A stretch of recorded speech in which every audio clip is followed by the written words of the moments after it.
Salam saudara, terima kasih sudah mendukung channel ini senantiasa.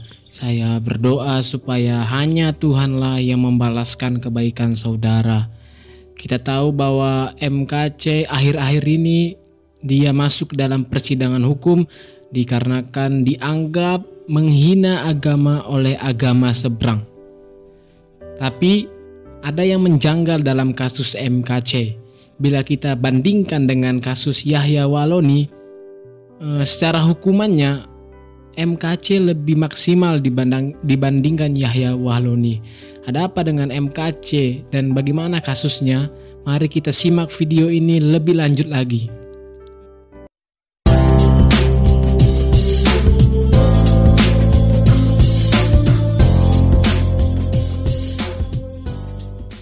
Kita akan pertanyakan kepada bapak pengacara ini ya. Biar mereka lah yang menjelaskan karena mereka lah yang kompeten dalam hal itu. Gimana tadi Pak? Jadi memang tuntutan jaksa itu sudah kita duga dari awal. Mulai dari Barreskrim Polri sudah kita duga. Pertama dari cara penyidikan Cyber Polri yang tidak rasional dibandingkan dengan perkara lainnya, di mana terdakwa ini baru saja dilapor, belum diperiksa saksi dan ahli langsung tersangka. Kemudian dari awal tidak boleh didampingi pengacara. Yang ketiga diumumkan kena COVID padahal tidak kena COVID. Yang berikutnya sudah tersedia 15 orang pengacara tapi karena disukan COVID tidak boleh didampingi pengacara. Yang berikutnya disiksa dan dipaksa makan tai atau makan feses di rutan Barreskrim Polri. Kemudian walau sudah disiksa, sudah menderita sakit, tidak boleh diobati.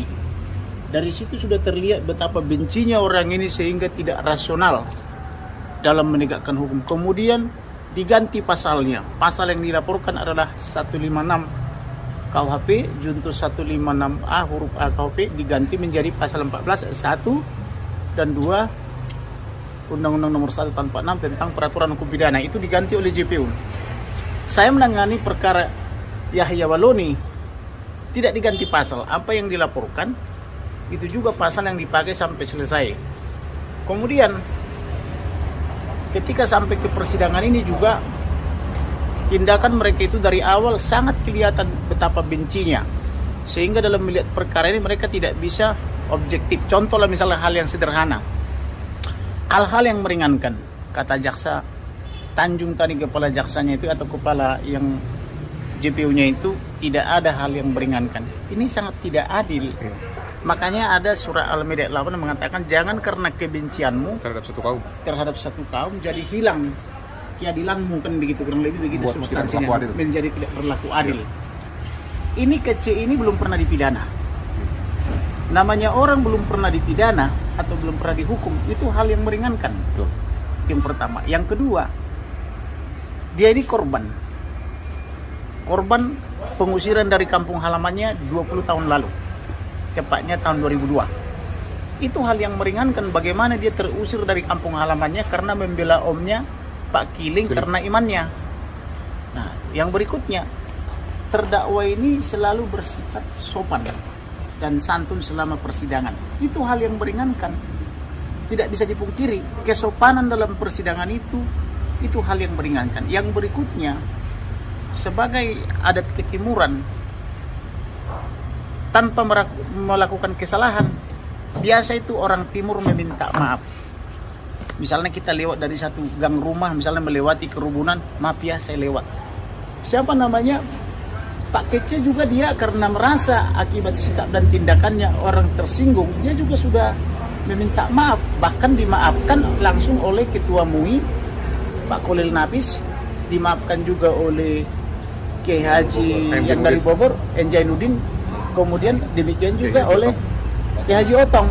Nah, kenapa bapak-bapak Kiai yang terhormat itu bisa memaafkan, sedangkan jaksa ini tidak melihat itu hal yang meringankan. Jadi yang terakhir, disparitas tuntutan. Ya. Tidak ada tuntutan seperti ini dipakai oleh jaksa ini untuk tersangka terdakwa lainnya sampai 10 tahun. Terbukti kemarin Yahya Walloni yang kebetulan saya juga pengacara yang dari pihak yang melaporkan, hanya dituntut 7 bulan dan dipidana 5 bulan. Kenapa ini jadi diganti pasalnya jadi 10 tahun? Nah, inilah menunjukkan betapa bencinya mereka ini. Jadi menangani perkara dengan kebencian, hilang objektivitas. Betul. Jadi boleh-boleh saja jaksa dan penyidik atas nama negara subjektif, penasihat hukum subjektif atas nama terdakwa sebagai pembela, hakim harus objektif atas nama undang-undang. Cara berpikir kita semua, baik jaksa maupun hakim maupun penasihat hukum, harus objektif. Jadi tidak boleh menghilangkan rasio, gitu loh, kira-kira lebih gitu. Pak, untuk langkah selanjutnya apa yang akan disiapkan? Langkah selanjutnya tentu kita membuat pledoi. Pledoi yang akan kita ajukan adalah bahwa berkas penyidikan, kemudian berkas dakwaan dan berkas penuntutan itu adalah batal demi hukum. Kenapa? Karena sejak awal dilakukan tidak sesuai prosedur, tidak sesuai hukum formal, yaitu melakukan penculikan tanpa surat penangkapan, yaitu membongkar rumah tanpa izin pengadilan untuk mendapatkan barang bukti. Jadi barang buktinya tidak sah. Kemudian memeriksa tersangka terdakwa tanpa didampingi atau tanpa boleh didampingi oleh penasihat hukum, itu juga tidak sah. Jadi sehingga semuanya ini karena dilakukan dengan cara-cara menyimpang dari Undang-Undang Nomor 8 Tahun 1981 tentang KUHP, ini semua adalah batal demi hukum. Ya, ada yang Bapak mau tambahkan, Pak? Ya, kemarin ada wartawan dari Radar Tasik, namanya saya lupa ya. Dia WhatsApp saya kan, dia nanya bagaimana persiapan dan bagaimana menghadapi jika tuntutan maksimal.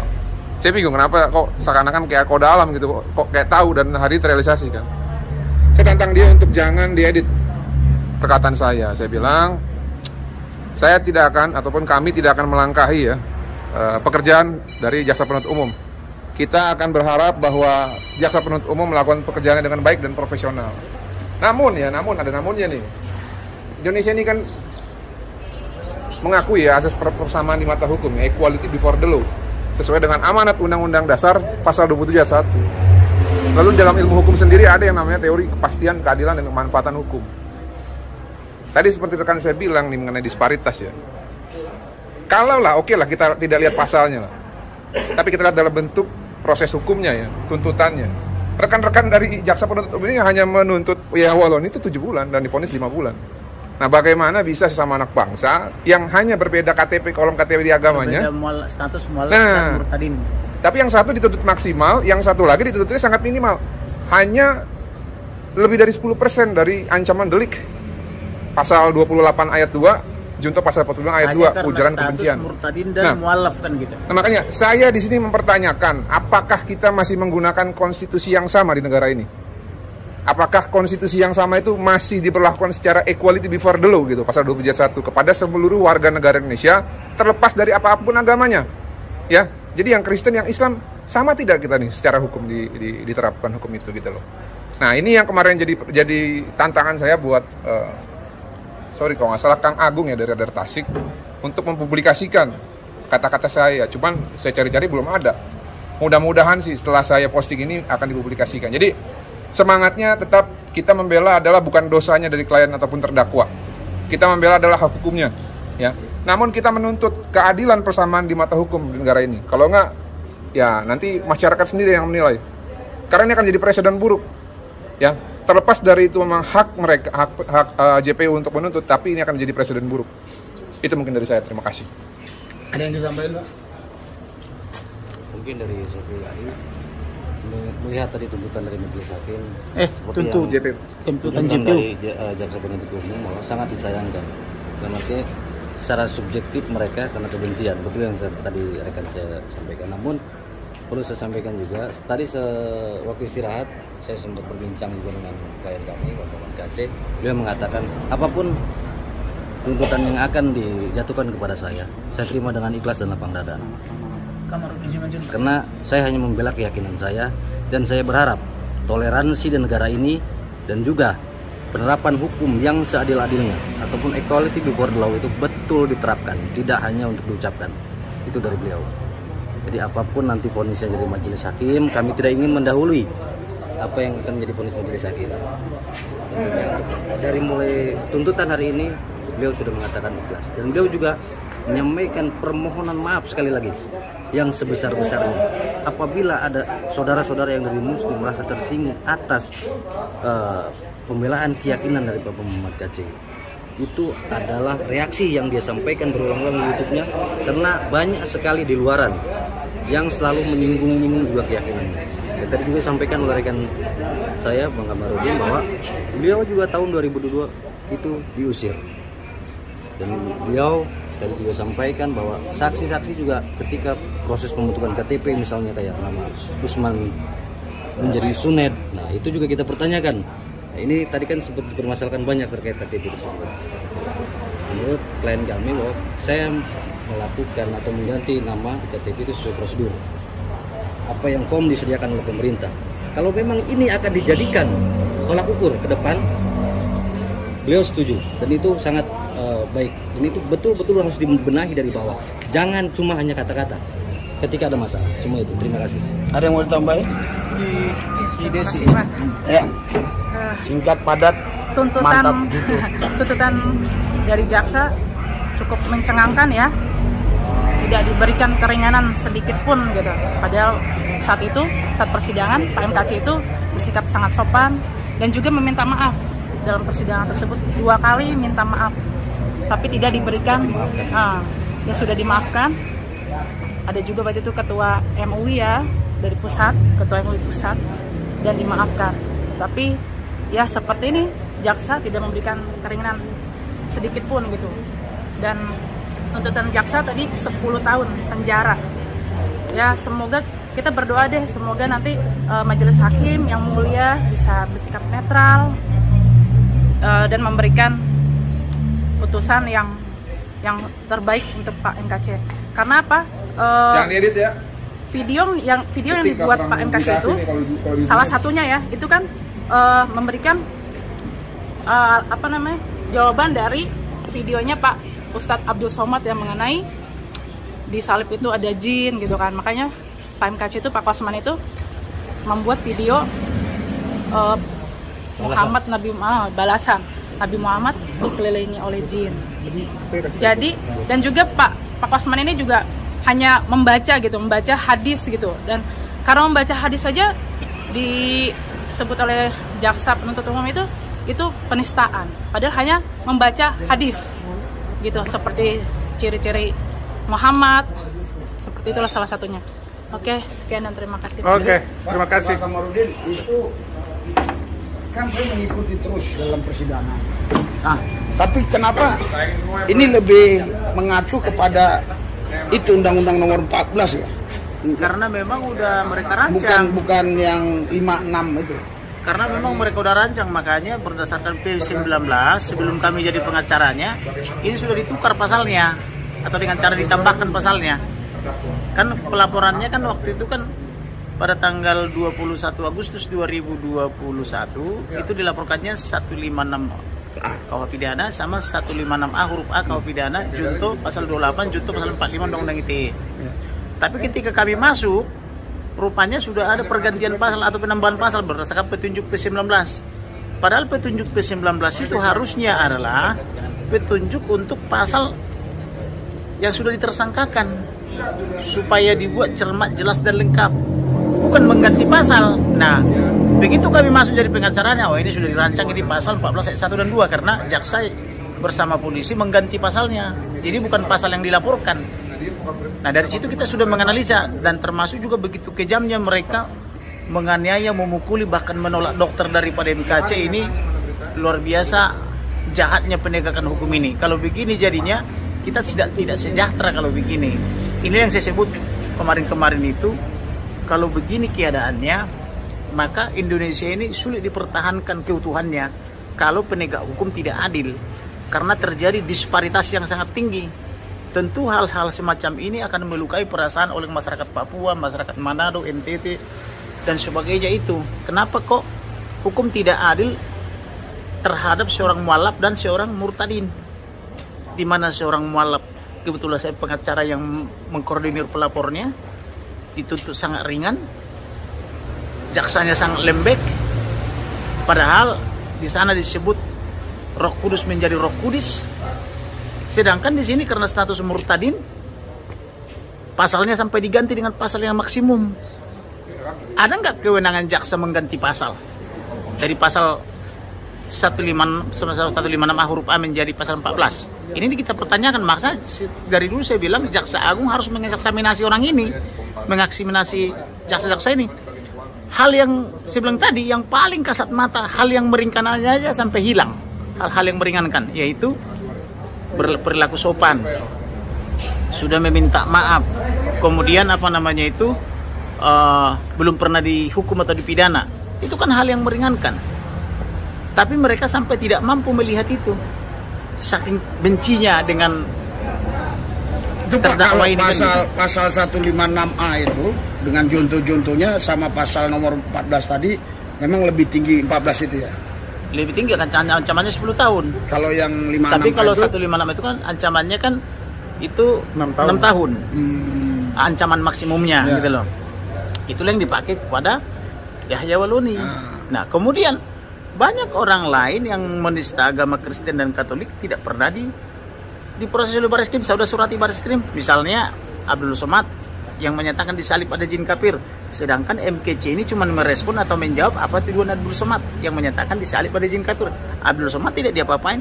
Nah, inilah saya bilang kalau konsep bernegara seperti ini sulit dipertahankan keutuhannya, gitu loh, karena tidak ada keadilan. Sama dengan dalam rumah tangga, seperti saya katakan dari dulu, kalau dalam rumah tangga tidak ada keadilan, sulit dipertahankan keutuhan rumah tangga itu. Gitu. Jadi ke depan ini persiapan Bapak kira-kira yang simpel-simpelnya persiapan kita sudah matang bahwa ini dari awal ini batal demi hukum. Berkas ini batal demi hukum karena kenapa? Penangkapannya tidak sah, penahanannya tidak sah, penerapan pasalnya tidak sah karena diciptakan di tengah jalan, yaitu berdasarkan petunjuk P19. Kemudian pengumpulan barang buktinya tidak sah karena rumahnya didobrak sebelum surat panggilan atau sebelum surat penyidikan dikeluarkan kepada MKC. Jadi rumahnya dulu didobrak, diambil barang buktinya tanpa izin ketua pengadilan. Ini kan tidak sah. Apa bedanya dengan merampok? Jadi intinya semua tuntutan jaksa tidak sah. Tidak sah. Karena dari awalnya, karena dari proses pertama penangkapan tidak sah yang dilakukan oleh penculikan. Setelah diculik baru dikeluarkan surat penangkapan. Kemudian pasal yang dituntutkan tadi tidak sah karena itu pasal yang ditambahkan di tengah jalan, tidak ada di laporan awal itu. Kemudian barang buktinya diperoleh secara tidak sah karena membongkar rumah kaca tanpa izin Ketua Pengadilan Negeri Badung Bali. Kemudian hak-hak tersangka terdakwa tidak pernah dipenuhi, semua dilanggar. Nah, jadi kalau barbar juga penyidikannya sama penuntutannya, lah untuk apa negara hukum? Jadi pengacara tentu harus pengacara melihat ini semuanya tidak sah. Jadi kalau tidak sah berarti pengacara batal demi hukum. Bukan minta meringankan, batal demi hukum. Berarti bebas. Iya, bebas dong. Karena namanya batal demi hukum, kan tidak sah. Tidak ada dasar hukumnya, tidak ada legal standingnya bagi jaksa. Gitu. Luar biasa, saudara. Jadi kita semua hanya bisa berdoa saja ya. Karena semua pasti hanya Tuhan yang bisa melembutkan hati hakim. Karena ini hakim ini keadilan terakhir udah ini hakim ini. Jadi pengacara hanya bisa melakukan sesuatu untuk pembelaan. Kami sudah siapkan semuanya. Fakta-fakta itu sudah kami siapkan. Tinggal bagaimana nanti hakim memeriksa, mengadili dan memutus, kan begitu. Kalau menurut pandangan hukum saya ini semua tidak sah karena tidak melalui proses lidik dan sidik juga. Tapi begitu dilapor langsung tersangka, langsung diculik, kemudian ditangkap, ditahan, kan gitu. Dan disiksa pula. Padahal kita sudah meratifikasi Konvensi Internasional tentang Anti Penyiksaan. Kita sudah meratifikasi Konvensi Internasional tentang HAM. Semua dilanggar. Jadi kalau semua hak tersangka dan terdakwa dilanggar, kalau semua undang-undang dilanggar, apanya yang sah? Kan hukum itu ciri khasnya kan keabsahan, kepastian hukum, keadilan, kemanfaatan. Ini tidak ada dipenuhi satupun. Bahkan hal yang paling sederhana tadi, di kasat mata dia selalu kooperatif dalam persidangan, tidak dipandang sebagai hal yang meringankan. Jadi ini betul-betul sangat keji gitu loh. Jadi Pak Kace ini semuanya dianggap memberatkan dan jahat, tidak ada satupun yang dianggap meringankan. Tidak ada. Padahal di depan mata kita dia jelas-jelas banyak hal yang meringankan. Dia belum pernah dipidana. Dia itu sudah tradisi umum, hal yang Orang-orang yang belum pernah dipidana atau tersangka terdakwa yang belum pernah dipidana itu pasti hal yang meringankan. Mereka tidak melihat itu katanya. Tidak ada yang dilihat. Berlaku sopan itu meringankan. Tidak mereka lihat itu berlaku sopan itu. Bahkan sampai penyidangannya dia jatuh dari kursinya. Sampai suhunya 39,8 pun dibilang sehat. Dipanggil dokter untuk mengatakan orang sakit sehat. Gulanya 600 pun dibilang sehat. Nah, makanya saya bilang dari awal ini benar-benar pasal kebencian atau persidangan kebencian gitu loh. Tapi ini hanya ini aja lah ya. Ini bicara keyakinan. Bapak yakin nggak ini hakim ini masih punya belas kasihan gitu? Nah, sebagai orang beriman kita berdoa supaya Tuhan turut campur. Kita hanya bisa mengingatkan. Di luar daripada yang bisa kita lakukan, kita berdoa. Seperti halnya tadi, ada 2 dari PGI, Pendeta Robianto Tenggala sama Royke. Ketika dia diduga memberi keterangan palsu, saya somasi. Dia jawab ke saya bahwa itu sudah dicabut, tidak jadi dipecat November 2018. Sempat kita senang walaupun tidak ada artinya, dan kita sampaikan ke majelis hakim dan jaksa. Tetapi tanggal 22 kemarin, Pendeta Royke ini mengirim surat ke sini. Mencabut keterangan atas jawaban somasi ke kita. Dia kasih keterangan lagi ke pengadilan bahwa membenarkan BAP-nya. Artinya membenarkan dipecat November 2018. Padahal sebelumnya dia bilang tidak jadi dipecat November 2018. Nah, itu saja dari GBI atau oknum GBI berganti-ganti terus keterangannya. Kayak kita dibilang sudah tidak jadi dipecat November 2018, tidak sesuai BAP, tapi karena ketidaktahuan mereka dengan alasan melampirkan surat Pendeta Weko terkena Alzheimer's atau penyakit yang berhubungan dengan otak. Tetapi tadi hakim membacakan, mereka kirim surat kemarin ke sini membenarkan BAP-nya. Nah, inilah salah satu contoh keanehan-keanehan. Maka saya bilang tadi kepada rekan-rekan, udahlah ngapain berdebat kusir, kita lapor saja polisi, biar polisi yang mengungkap. Dan begitu. Ya, jadi intinya kalau dalam yuridis undang-undang itu kalau batal demi hukum bukan diringankan, dibebaskan. Ya. Artinya tuntutan itu tidak berlaku. Dakwaan tidak berlaku, berkas tidak berlaku, tuntutan tidak berlaku karena batal demi hukum. Ya. Jadi Bapak Ibu saudara-saudara yang dikasih Tuhan ya. Tadi Bapak pengacara sudah sampaikan. Jadi kalau memang prosesnya itu memang sudah nggak benar, itu batal demi hukum. Berarti pengacara bukan minta ringan, minta bebas. Karena batal demi hukum. Batal demi hukum. Surat dakwaan batal demi hukum. Surat tuntutan pun otomatis batal demi hukum. Nah, seperti halnya juga di dalam BAP itu kan banyak yang tidak benar copy paste. Bahkan ada yang belum beranak di situ. Berarti kan penyidikannya tidak benar. Bagaimana orang yang tidak beranak di dalam BAP disebut dia melihat YouTube di tempoan anaknya, padahal orang itu belum beranak kan gitu. Itu kan tidak benar. Banyak yang tidak benar di situ. Bahkan ada keterangan-keterangan yang selalu di copy paste. Keterangan yang satu dengan saksi lainnya sama semua. Apakah mereka sama-sama ditanyakan, sama-sama mengucapkan sesuatu? Kenapa ini bersamaan keterangannya? Nah, yang lebih janggal tadi pendeta dari oknum GBI itu di dalam BAP dibilang berpotensi pidana. MKC sudah dipecat November 2018, tapi karena kita temukan ada produk hukum 15 Desember 2018, dia bilang, oh tidak jadi dipecat November 2018. Itu surat ke kami. Tetapi ada surat juga ke pengadilan mengatakan, oh kami tetap pada BAP. Nah, ini kan sangat tidak waras menurut saya. Nah, begitu. Jadi kita nggak ngerti apakah dia ditekan oleh jaksa dan polisi sehingga dia beda kirim surat ke pihak terdakwa, beda kepada hakim. Mungkin mereka tidak menyangka bahwa hakim akan membacakan itu. Ternyata hakim tadi membacakan, oh kami dapat surat dari Pendeta Robianto Tenggala dan Royke yang menyatakan mereka keterangannya tetap pada BAP. Tadi Pak, waktu terakhir jaksa penuntut hukum 10 tahun, saya lihat tuh ya yang hadir itu khususnya yang pakai kopiah kayak saya, pakai yang putih, dia kesenangan, takbir. Berarti artinya mungkin udah maksimal itu.